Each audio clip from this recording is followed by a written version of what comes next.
आन हवे बान आन हवे बान देश हमर शान है। तीन रंग के झंडा भाई हमनी के पहचान है।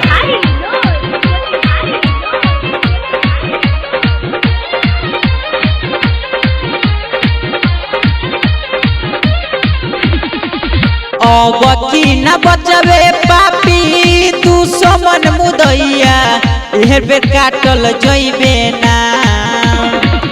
अब की न बचबे सुनले पापियन मुदैया एहर बेर काटल जइबे ना। रे हबेर काटल जइबे ना कि जदी सुनबे ना हमरा डांटल एहर बेर काटल जइबे ना। कि जब तू सुनबे ना हमारा डांटल एह बेर काटल जइबे ना। अब की न बचबे पापी दुश्मन मुदैया एह बेर काटल जइबे ना। रे हबेर काटल जइबे ना कि जदी सुनबे ना हमारा डांटल एह बेर काटल जइबे ना। कि जदी सुनबे ना हमारा डांटल एह बेर काटल जइबे ना। मुल्क है तेरे हिजरों का तू मुझको क्या सिखलाएगा। मुल्क है तेरे हिजरों का तू मुझको क्या सिखलाएगा। कश्मीर क्या कश्मीर का टुकड़ा भी नहीं मिल पाएगा।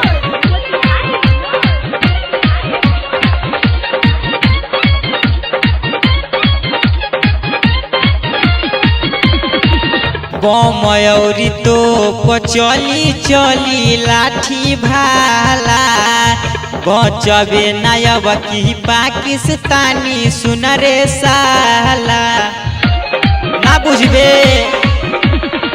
बमयौरी तो चली चली लाठी भाला बचबे नायब की आतंकवादी सुन रे साला।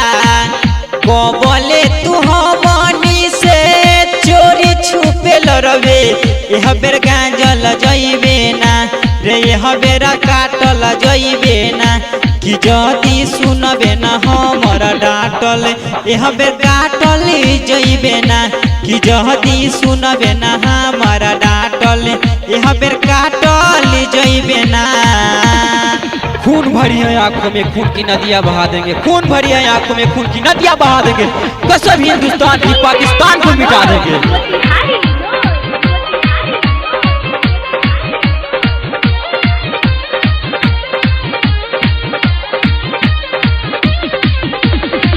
भारत माँ के झंडा हरदम फहरी आसमान रे।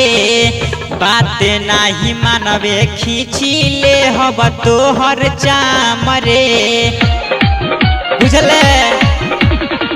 भारत माँ के झंडा हरदम फहरी आसमान रे।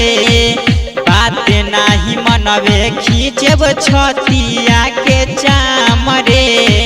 भागबे बच्चा के जान बचहु न पैबे एह बेर मारल जइबे ना। रे सभे मारल जइबे ना। कि मनीष मतंजलि नाही हाटल अब की काटल जइबे ना। कि मनीष मतंजलि नाही हाटल एह बेर काटल जइबे ना।